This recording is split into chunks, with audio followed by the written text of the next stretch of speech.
Totally next halacha. A person must be careful not to do anything that could lead people to suspect him of having performed a sin, even though he is actually not performing a sinful act.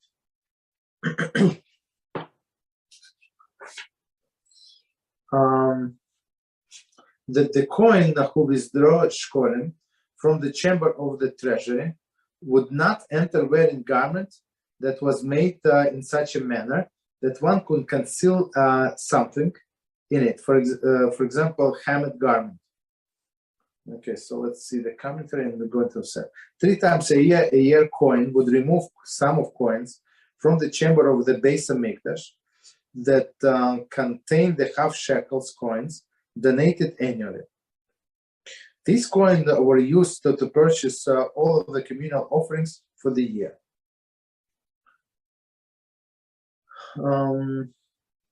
So one more comment about this garment, this hammered garment, and we're going to explain everything that we said so far. If he becomes poor, people will say, because of the sin of stealing from the treasury chamber, he has become poor, or he will become wealthy, or if he become wealthy, the people will say he has become rich by pilfering from the funds withdrawn from the treasury chamber. Mishnah Shekalim 3:2. Okay.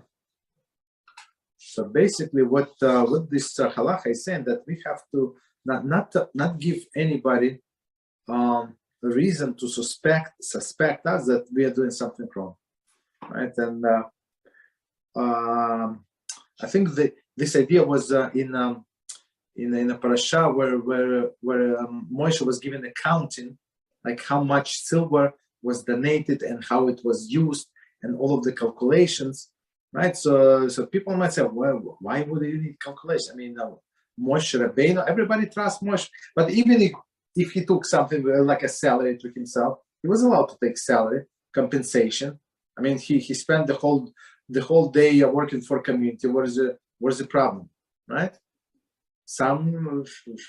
Many rabbis of the community, they not many, I would say all of them, they receive the salary, right? Or just take, if its own place, right? They just take whatever they want, and they have 3-story houses, right? And 5 cars. It's built on taken from the money from the community. You understand? So to say it's absolutely wrong, I don't know. That's a different story, right? But Moshe gave exact accounting, and here we say so nobody would suspect us of doing anything wrong. And we learned this concept many times in the laws of Shabbos, right? So actually yesterday, right? After yesterday, we said about cooking, right? So it would not look like you're cooking, but I know I'm not cooking. It was cooked, whatever I put on the fire without black, right? So, but what if people are going to come? What if you live on a first floor and in the summer the windows are open, so everybody see like the pot on your stove without black, so they would think that you're cooking.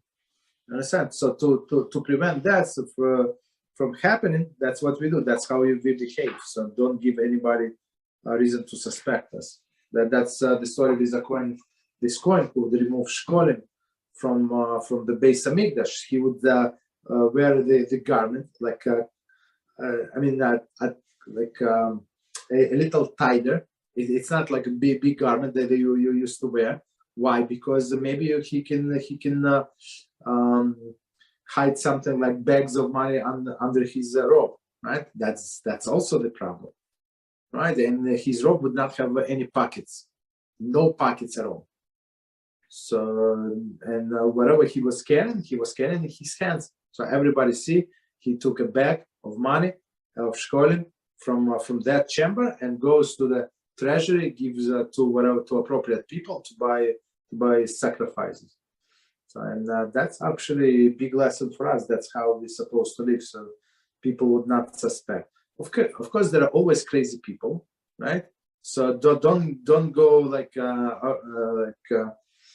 arranging on them whatever they might think. I mean, their crazy mind, they might imagine whatever they want, right? But it's a different story. But for normal people, if it's like if you would suspect somebody, like if it's normal, would like think that somebody is doing something wrong. So that's why that's what we have to do. So, for example, if I buy something for somebody, right, I always give him a receipt and always give him change, like whatever, 23 cents, right? Whatever, $4.23 it cost. So I'm going to give him change with this receipt. And the person said, I don't need it. No, maybe you don't need a receipt. Maybe you want to throw out the receipt without looking. Okay, that's your business. But at least I gave you the receipt, this exact change, or I bought something on the internet. So here's a printout. They say, or here's a printout, I forward your email. You want to throw out, that's your personal business. But at least you would not suspect that I steal even a penny from you, right? That's the proper way of doing business. This is because a person must satisfy the scrutiny of other people. Exactly, right? Just as he must satisfy the scrutiny of omnipresent. So, okay. Omnipresent, blessed be he, as it says by Midbar 32:22, you shall be vindicated from HaShem and from Israel. So they should not suspect you in dishonesty. Okay, and it is stated in the Mishlei 3:4 further, and find favor in godly wisdom in the eyes of God and man. Okay, I mean exactly the same idea. Continue 21. Last CF actually in this Siman. A pious trait not to accept a gift, but to trust only in HaShem. That HaShem will give a person his every need. As the verse stated in Mishlei 15:27, but one who hates gifts will live. So I mean, it's not required halacha not to receive the gifts, but okay, if you want to be pious. Okay, so we finish that. Any questions on what we said?